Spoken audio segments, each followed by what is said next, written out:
High hello' welcome back to my YouTube channel guys.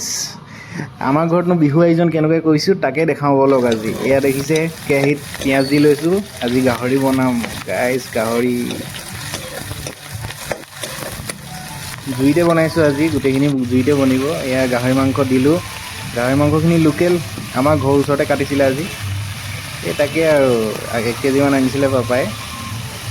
এয়া গাহৰি মাংসখিনি বনাই আছোঁ দেখিছে, ধুনীয়াকৈ জুইত বনাই আছোঁ গাহৰি মাংসৰ লগত এইফালে আমাৰ আমলৈ টোপ আছে।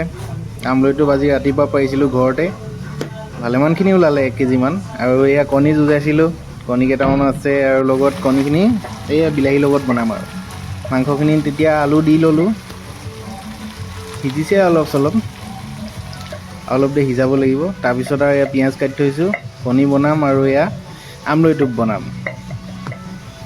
চাই থাকক গাইজ, বিলাহীৰ লগত বনাম কণী আৰু আমলৈ টোপখিনি ফ্ৰাই কৰিব লাগিব। এয়া মা মছলা গোটেইখিনি দিয়া হ'ল। আৰু আজি এইখিনি গোটেইখিনি দেখুওৱা নাই আজি, সদায়নো কিমান দেখাম, আপোনালোকেও বৰ পাব দিয়কচোন। তাৰপিছত মাংসখিনি অলপ পানী দি দিছোঁ, অলপ জুলীয়া কৰিব লাগিব। ইয়াত বনি আছে গাহৰি। তাৰপিছত ইয়াত বনিব আমাৰ এয়া কণী অমলেট বনাম। অমলেট মানে কি, ভুজিয়া বনিব আৰু এইখিনিৰ লগত। তাৰপিছত আৰু ইয়াত আছে এই আমলৈ টোপখিনি পৰা ভিডিঅ' কৰা নহ'ল নহয় গাইজ, নহ'লে আপোনালোকে চাই বহুত ভাল পালে হয়। বহুত ধুনীয়া টোপ ওলাইছিলে, প্ৰায় ওলাই আমাৰ ইয়াত। এইখিনি দাইল বইল কৰা আছে, এইখিনি দাইল বইল কৰি থৈছোঁ, এইখিনি তেল মাৰিব আছে। এই আমলৈ টোপখিনি বনাম আৰু এতিয়া কেৰাহী, বেলেগ এটা কেৰাহী পাতি লৈছোঁ। তাতে ইয়াত পিঁয়াজ দিছোঁ। পিঁয়াজ দি লৈ অলপ লৰাই, ইয়াত এতিয়া কেঁচা জলকীয়া দিম। তাৰপিছত হালধি অলপ সোৱাদ মতে দি আৰু আমলৈ টোপখিনি দি দিব পাৰি।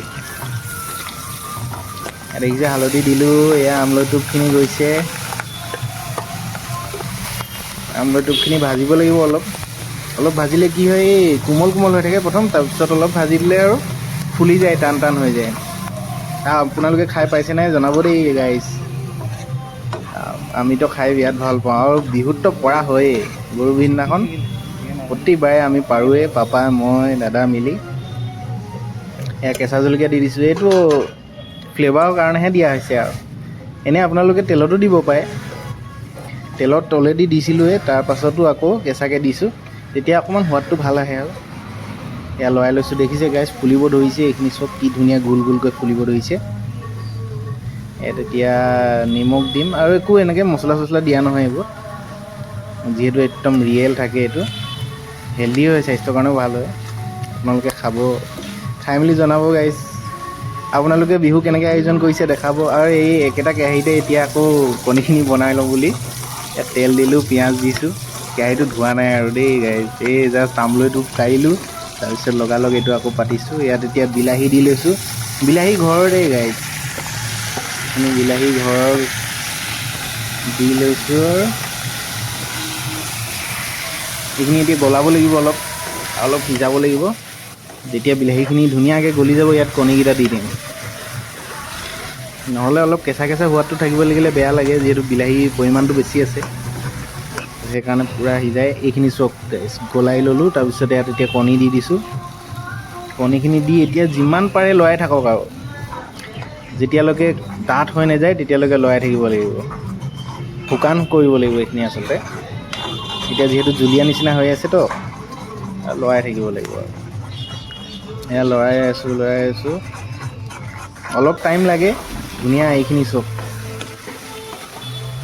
এতিয়া সিজিব ধৰিছে, আৰু শুকানো হ'ল এতিয়া, ভুৰভুৰীয়া টাইপৰ। এইখিনি এতিয়া খাব পৰা হৈ গ'ল। আৰু একো নবনাওঁ গাইজ, এইখিনি ৰেডি হৈ গ'ল। এতিয়া এয়া ভাতৰ কাঁহীত লৈ লৈছোঁ, দেখিছে আমলৈ টোপ, কণী, আৰু এইখিনি 101টা শাক, আৰু লগতে গাহৰি মাংস। আজি বিহু বুলি এইখিনি আয়োজন কৰা হ'ল। আৰু আপোনালোকে কেনেকৈ কি আয়োজন কৰিছে দেখাব গাইজ। পানী টেঙাও লৈছোঁ, এয়া নেমু, জলকীয়া, পানী টেঙা, তাৰপিছত আছে আৰু আমাৰ গাহৰি মাংস। এই বিলাহী খতমেই হ'ল। আৰু এইখিনি আমলৈ টোপখিনি কিন্তু মজা লাগিছে খাই, দেখিও ভাল লাগিছে।